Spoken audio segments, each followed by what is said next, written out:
ഇപ്പോൾ ഹണി റോസ് പ്രതികരിക്കുന്നുണ്ട് അവരുടെ വാക്കുകളിലേക്ക്. നമസ്കാരം. ഹലോ. ഹണി റോസ് ആദ്യം തന്നെ അഭിനന്ദനം പറയുകയാണ്. ഈ ഘട്ടത്തിൽ വളരെ ധീരമായ ഒരു നിലപാടുമായി മുന്നോട്ട് വന്നതിന് ജനം ടിവിയുടെ പ്രത്യേക അഭിനന്ദനങ്ങൾ അറിയിക്കുന്നു. ഒപ്പം ഇപ്പോൾ ഈ ഉണ്ടായ ഈ പോലീസ് നടപടിയെ എങ്ങനെയാണ് കാണുന്നത്? Thank you so much. എനിക്ക് ഏറ്റവും സന്തോഷവും സമാധാനവും മനസ്സമാധാനം കിട്ടുന്ന ഒരു സിറ്റുവേഷനിലൂടെയാണ് ഞാനിപ്പോൾ കടന്നു പോയിക്കൊണ്ടിരിക്കുന്നത്. കാരണം എന്നെ സംബന്ധിച്ചിടത്തോളം കുറെ നാളുകളായിട്ട് ഞാൻ അനുഭവിക്കുന്ന ഭയങ്കരമായിട്ടുള്ള മാനസിക സംഘർഷങ്ങൾക്ക് ഒരു അറുതി വരുത്തണം എന്നുള്ള രീതിയിൽ എടുത്തൊരു ഡിസിഷനാണ് കംപ്ലൈന്റ് ഫയൽ ചെയ്ത് മുമ്പോട്ട് പോകാന്നുള്ളത്. അപ്പം അതിൽ എനിക്ക് നമ്മുടെ നിയമ സംവിധാനത്തിൽ എനിക്ക് അത്രയും വിശ്വാസമുണ്ടായിരുന്നു, നമ്മുടെ ഗവൺമെന്റിൽ അത്രയും വിശ്വാസമുണ്ടായിരുന്നു, പോലീസ് ഡിപ്പാർട്ട്മെന്റിൽ എനിക്ക് അത്രയും വിശ്വാസമുണ്ടായിരുന്നു. അതുകൊണ്ട് തന്നെയാണ് ഞാൻ ആ ഒരു ഡിസിഷൻ എടുത്തത്. അപ്പൊ ഞാൻ ഇന്നലെ ബഹുമാനപ്പെട്ട മുഖ്യമന്ത്രിയുമായി ഒന്ന് സംസാരിക്കണം എന്നുള്ള ഒരു സമയം ചോദിച്ചിരുന്നു. അദ്ദേഹം എനിക്ക് ആ സമയം നൽകുകയും ഞാൻ എന്റെ ബുദ്ധിമുട്ടുകളും വിഷമങ്ങളും അദ്ദേഹത്തെ അറിയിക്കുകയും ചെയ്തു. അത് പൂർണ്ണമായി മനസ്സിലാക്കി അദ്ദേഹം അതിനുവേണ്ട എന്താണ് അതിനുവേണ്ട ഡിസിഷൻ അത് എടുത്തോളാം എന്ന് അദ്ദേഹം പറഞ്ഞിരുന്നു. അതേപോലെ തന്നെ DGPക്കും ഞാൻ എന്റെ പരാതി ബോധിപ്പിച്ചിരുന്നു. അദ്ദേഹവും അതിനുവേണ്ട കാര്യങ്ങൾ കൃത്യമായി ചെയ്തോളും എന്ന് എനിക്കൊരു വാക്ക് തന്നിരുന്നു. മറ്റു പോലീസ് ഓഫീഷ്യൽസിന്റെ അടുത്തൊക്കെ ഞാൻ സംസാരിച്ചിരുന്നു. അവരിലെല്ലാം, കാരണം അങ്ങനെ ഒരു വിഷയമാണ് ഞാൻ അഡ്രസ്സ് ചെയ്യുന്നത്. ഇത് ഞാൻ മാത്രം ഫേസ് ചെയ്യുന്ന ഒരു വിഷയമല്ല. സമൂഹത്തിലെ ഒത്തിരി സ്ത്രീകളും പുരുഷന്മാരും ഫേസ് ചെയ്യുന്ന ഒരു വിഷയമാണ് ഞാൻ അഡ്രസ്സ് ചെയ്തേക്കുന്നത്.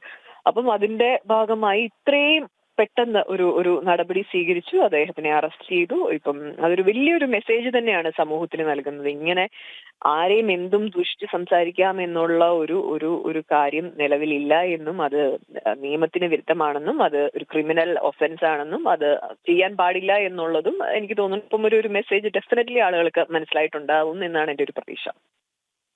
ഹണി, താങ്കളിട്ട ഒരു ഫേസ്ബുക്ക് പോസ്റ്റ്, അതിൽ മുന്നോട്ട് വെച്ച ആ വാചകങ്ങളാണ് ഏറെ ശ്രദ്ധേയമെന്ന് പറയുന്നത്. താങ്കൾ പണത്തിന്റെ ഹുങ്കിൽ വിശ്വസിക്കൂ, ഞാൻ നിയമവ്യവസ്ഥയിൽ വിശ്വസിക്കുന്നു. അത് തന്നെ യാഥാർത്ഥ്യമായിരിക്കുകയാണ്. പണത്തിന്റെ ഹുങ്കിൽ ഇങ്ങനെ സ്ത്രീകളെ വേട്ടയാടുന്നവർക്കുള്ള ഈ ഇത്തരത്തിൽ ഞരമ്പ് രോഗം എന്നൊക്കെ പറയാവുന്ന രീതിയിൽ ഇത്രയധികം സ്ത്രീകളെ അവഹേളിക്കുന്ന രീതിയിൽ, അവരെ അപമാനിക്കുന്ന രീതിയിൽ പെരുമാറുന്നവർക്കുള്ള വലിയൊരു തിരിച്ചടിയാണ് ഇത്തരത്തിൽ താങ്കളുടെ പരാതിയിലുണ്ടായ ഒരു നടപടി. ഒപ്പം തന്നെ നമ്മുടെ നിയമവ്യവസ്ഥയിൽ വിശ്വസിക്കുന്നു എന്ന് താങ്കൾ പറയുന്നു. 24 മണിക്കൂറിനകം വളരെ കൃത്യമായ നടപടി പോലീസിന്റെ ഭാഗത്തു നിന്നും ഉണ്ടാകുകയാണ്. നമ്മുടെ നാട്ടിൽ നന്മ അവശേഷിക്കുന്നു എന്നതിൻ്റെ തെളിവല്ലേ അത്? അയ്യോ, തീർച്ചയായിട്ടും അതൊരു ഉറച്ച എന്താ പറയാ ഒരു സ്റ്റേറ്റ്മെന്റ് തന്നെയാണ്. നമ്മളെല്ലാവരും മനസ്സിലാക്കേണ്ട, ഈ നമ്മുടെ ഇതേപോലെയുള്ള ബുദ്ധിമുട്ടുകൾ അനുഭവിക്കുന്ന സ്ത്രീകൾക്കും വലിയൊരു പ്രചോദനം തന്നെയാണ് ഈ ഒരു നടപടി കൊണ്ട് ഉണ്ടാവുന്നത്. കാരണം അങ്ങനെ ഒരു എന്താ പറയാ ഒരു വൃത്തിയാക്കൽ നമ്മുടെ സോഷ്യൽ പ്ലാറ്റ്ഫോമുകളിൽ ഉണ്ടാവേണ്ടതിന്റെ സമയം അതിക്രമിച്ചു കഴിഞ്ഞിരിക്കുന്നു. അത്രയും മോശം, നമ്മളൊരു പോസ്റ്റ് ഇട്ടാൽ അത്രയും മോശം കമന്റുകളും എന്തും പറയാമെന്നുള്ള ഒരു അവസ്ഥയിലൂടെയായിരുന്നു ഞാൻ കുറേ കാലഘട്ടമായിട്ട് കടന്നു പോയിക്കൊണ്ടിരുന്നത്.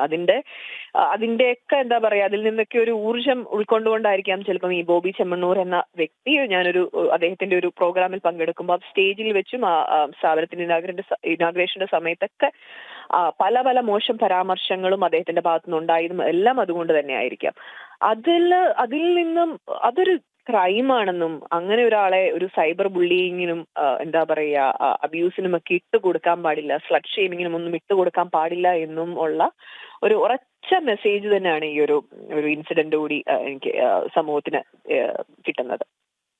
ഹണി, ആദ്യം ഹണി പങ്കുവച്ച ഫേസ്ബുക്ക് പോസ്റ്റിൽ യഥാർത്ഥത്തിൽ ബോബി ചെമ്മണ്ണൂരിൻ്റെ പേര് പരാമർശിക്കാതെയായിരുന്നു. അപ്പോൾ ഉയർന്നൊരു ചോദ്യം, എന്തുകൊണ്ടാണ് ഹണി ഇത്തരത്തിൽ ബോബി ചെമ്മണ്ണൂരിൻ്റെ പേര് പറയാൻ മടിക്കുന്നത് എന്ന ചോദ്യങ്ങൾ ഉയർന്നു.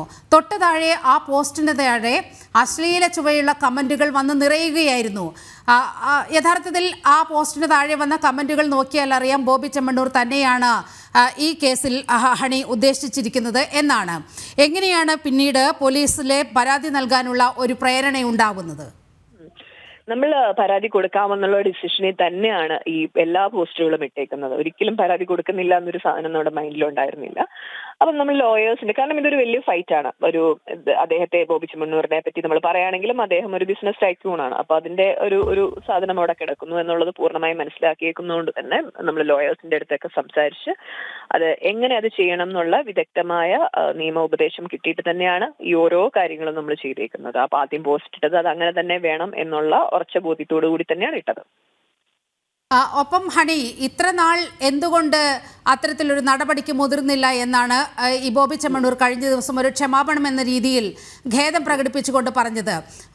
ബോബി ചെമ്മണ്ണൂരിൻ്റെ വാക്കുകൾ നടി വളച്ചൊടിക്കുകയായിരുന്നു എന്ന രീതിയിൽ, അങ്ങനെ അവർക്ക് ഖേദമുണ്ടായിട്ടുണ്ടെങ്കിൽ ഖേദം പ്രകടിപ്പിക്കുന്നു എന്ന രീതിയിലൊക്കെയാണ് ബോബി ചെമ്മണ്ണൂർ പ്രതികരിച്ചത്. അത്തരത്തിലൊരു ഖേദപ്രകടനത്തെയൊക്കെ മുഖവിലയ്ക്ക് എടുക്കുന്നുണ്ടോ? ഒരിക്കലുമില്ല.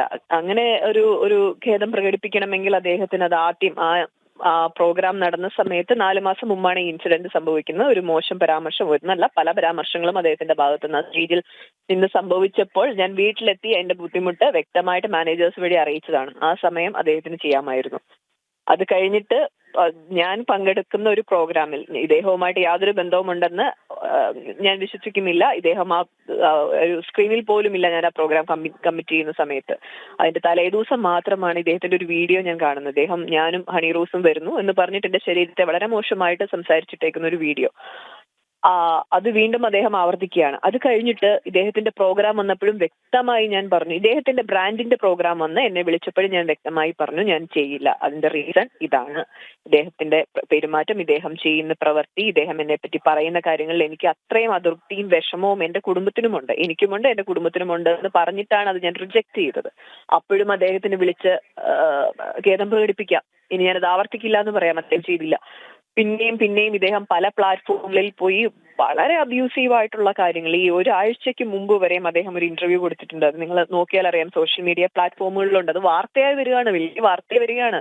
അതിന്റെ തലക്കെട്ടുകളും ഒക്കെ കാണുമ്പോൾ നമ്മൾ ഇവിടെ തന്നെ ഈ ഇത്രയും ഒരു മോശം അവസ്ഥയിലൂടെയാണോ നമ്മൾ ജീവിക്കുന്നത് എന്ന് പോകും. യാതൊരു നിയമവും ഇതിനെതിരെ ഇല്ലേ എന്ന് ആരും ചിന്തിക്കും. കാരണം എത്രയോ ആളുകൾ എന്നെ ഇങ്ങോട്ട് വിളിച്ച് എന്നോട് അത്രയും ഇഷ്ടമുള്ള ആളുകൾ എന്നെ ചീത്ത വിളിക്കാൻ തുടങ്ങി. നിങ്ങൾ എന്താണ് ഈ കാണിച്ചു കൂട്ടുന്നത് എന്നുള്ള എന്നോട് ചോദിക്കാൻ തുടങ്ങി. അങ്ങനെ ഒരു അവസ്ഥയിലാണ്, നമ്മുടെ പിടിവിട്ടു പോയി എന്നുള്ള അവസ്ഥയിലാണ് ഈ നിയമ പരമായി അതിനെ നേരിടാമെന്നുള്ള ഈ ഫൈറ്റുമായിട്ട് മുമ്പോട്ട് പോകുന്നത്. ഹണി, കുന്തിദേവിയുമൊക്കെ ആയി താരതമ്യം ചെയ്തുകൊണ്ടുള്ള അശ്ലീലം നിറഞ്ഞ പ്രയോഗങ്ങളൊക്കെ ഇയാളുടെ ഭാഗത്തു നിന്നുണ്ടായല്ലോ. അപ്പോൾ ഹണി കടന്നു വന്നൊരു മാനസികാവസ്ഥ ഊഹിക്കാവുന്നതേ ഉള്ളൂ. എങ്ങനെയാണ് ആ ഒരു നിമിഷത്തെയൊക്കെ ഇങ്ങനെ അതിജീവിക്കാൻ കഴിഞ്ഞത്?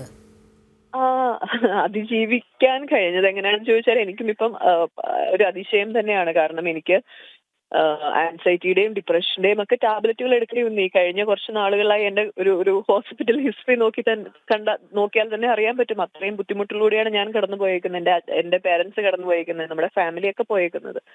അപ്പൊ അതിനെല്ലാം ഒരു അറുതി വേണം എന്നുള്ള ഒരു എന്താ പറയാ, അതിന്റെ ഒരു പാരാമൗണ്ട് ആയി. അത് കഴിഞ്ഞിട്ടാണ് അതിനൊരു അറുതി വേണം എന്നുള്ളൊരു ഡിസിഷൻ എടുത്തത്.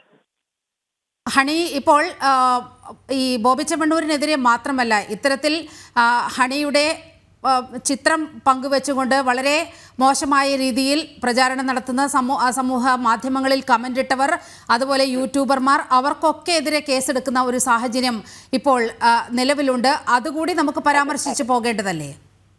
അതില് കേസുകൾ നമ്മളിപ്പം പലതും നമ്മൾ ഫയൽ ചെയ്യാൻ പോവുകയാണ്. അപ്പൊ അതിനനുസരിച്ചിട്ടുള്ള അത് ഓരോന്നും ആയി കഴിയുമ്പോൾ ഞാൻ അതിനെപ്പറ്റി സംസാരിക്കുന്നതായിരിക്കും നല്ലത്. അതല്ലെങ്കിൽ ചിലപ്പം അതിന്റെ തെളിവുകളൊക്കെ നമുക്ക് നഷ്ടപ്പെടുന്ന ഒരു അവസ്ഥയിലേക്ക് പോകും. അപ്പൊ അതിനെപ്പറ്റി നമ്മളിപ്പം സംസാരിക്കുന്നില്ല. വളരെയധികം നന്ദി ഹണി റോസ്. ഒപ്പം ഒരിക്കൽ കൂടി അഭിനന്ദനങ്ങൾ നേരുകയാണ്. ഇത്ര ധീരമായ ഒരു നിലപാട്, ഈ പണത്തിന്റെ ഹുങ്കിൽ ഇങ്ങനെ വിഹരിച്ച് നടക്കുന്ന ഒരാൾക്കെതിരെ ധീരമായ നിലപാടുമായി മുന്നോട്ട് വന്നതിന് കേരളത്തിന്റെ സ്ത്രീ സമൂഹം ഹണിയോട് കടപ്പെട്ടിരിക്കുകയാണ്. ഹണി, വളരെയധികം നന്ദി ജനം ടിവിയോട് പ്രതികരിച്ചതിന്.